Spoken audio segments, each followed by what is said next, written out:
Welcome to the Cayuse Shop. We'll be doing a series of short videos to make saddle fitting easy, logical, and simple. So join us for future videos as well as our basic one today. We want you and your horse both comfortable. So the parts that we'll be covering today is how do we achieve that. We'll start with the basics. One thing we want to look at is we want to know what the shape of your horse's back looks like and his conformation type. And that will be important as we come into problems later in the series. So the purpose of the saddle for you obviously is that it gives you a safe, secure, and balanced ride. From the horse's point of view, he wants a load that is balanced to carry and is comfortable for him. And how do we achieve that? We achieve that by the weight being spread out over the greatest surface of the horse's back and the load to be balanced. No downhill, no back, no bridging, and we'll cover some of that in details later. So one of the key things is to look for a level presentation in your saddle before, during, and after your ride. Then your weight is distributed evenly across the horse's back, so the pounds per square inch is minimized across the surface of his back.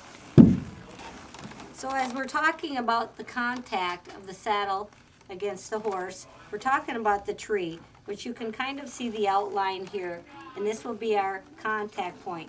The leather is irrelevant to the fit because this is the weight-bearing surface. So ideally, we find a saddle that mimics or parallels the shape of the horse's back as best we can achieve it. So I'd like to feel consistent contact here, here, here, and here, all along the horse's back. If I can shove my hand clearly under this part of the tree and it's wiggle my fingers or have space here, that is not the kind of contact I'm looking for. So this is the part that we're fitting. On the horse, it would sit something like my sort of amateur drawing here, and this will be our weight-bearing surface. So in the event that I would be able to shove my fingers under the saddle, if this feels tight, this feels loose, that's not even contact. The same is true as if it went the other way. If it were tight here and loose here, not contact. If I slide my hand under here, that's what we call bridging, not good contact. Now that's only a guide. When the saddle is cinched up, especially when the rider's weight is on there, that's going to change a lot. We'll talk about pads later, but there's a compression factor in our pads. And that's how we use the saddle, that's how we need to test our finished product.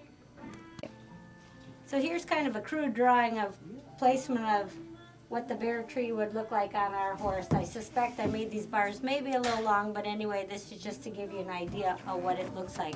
The other thing that's going to be important in our saddle fit is proper placement on our horse.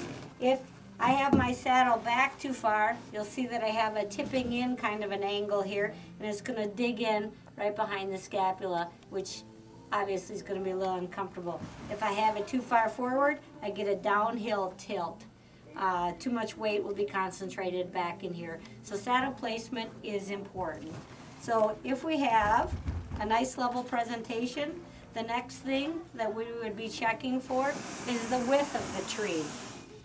This does get a little bit harder sometimes because you can't chop your horse's head off like we have here. But when I was referring to sliding my hand in, you want to remember you're feeling for the tree, not all of the leather. And I want to feel for even contact. If I can slide my hand in there quite far, then I'm going to say this tree is too wide. Now the other interesting thing is when I can get my hand in here, it needs to make contact somewhere, and it's going to make excessive contact up on top and minimal contact below of the bar. This is commonly referred to as a saddle that is too wide for this horse. And ironically, that's probably the more common of the saddle fitting errors.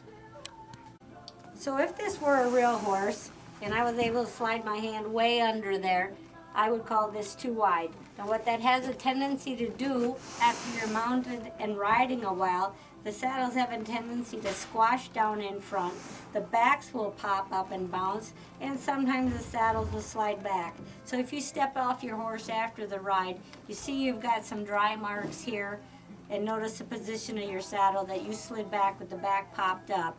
Chances are your saddle's too wide. So a saddle that's actually too wide for your horse is going to pinch, ironically, in almost the same place that one that's too narrow. What happens is, when the saddle's too wide, it's gonna sit on your horse like this and not make that contact that we're looking for, like this. So this is where I'm speaking of the space underneath is too loose, the space above it is too tight. And that has a tendency to sink when you sit in it and scooch back when you ride.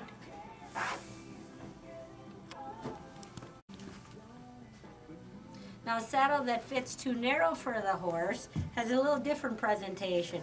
That one's going to sit a little higher in the front. The rider's going to feel his weight transfer to the back, and you may or may not see rub marks or dry marks across your horse back in this area here. You feel off balance when you're riding in either the too wide or the too narrow, so if your instructor's saying you're not riding balanced, it might be your saddle's fault. So then, like I said, the weight transfers backwards, and we still will have some degree of pinching in the front, this time because it's too narrow, which will look a little different. If we could see the bare tree on our horse. Remember, this was the angle of the one that's too wide. One that's too narrow is going to sit a little differently. So if I'm reaching under, I'm going to feel that gap more on top and not below. The lower part will be very tight, and the upper part might have a gap in it. Again, both very uncomfortable for the horse, and that's both where our very common dry marks or hot spots are coming from.